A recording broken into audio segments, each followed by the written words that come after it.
বালু ভরাটের পর যখন বৃষ্টি আসে তখন এই বালুগুলো ধুয়ে ডাইরেক্ট পুষ্করিণীতে চলে গেছে।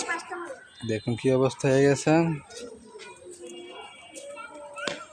2 লাখ টাকার কি কাজ হয়েছে না হয়েছে সেটা তো ভালো আমি জানি না, এটা যারা স্কুলের দায়িত্বে আছে তারাই ভালো বোঝে। বঙ্গবন্ধু কর্নার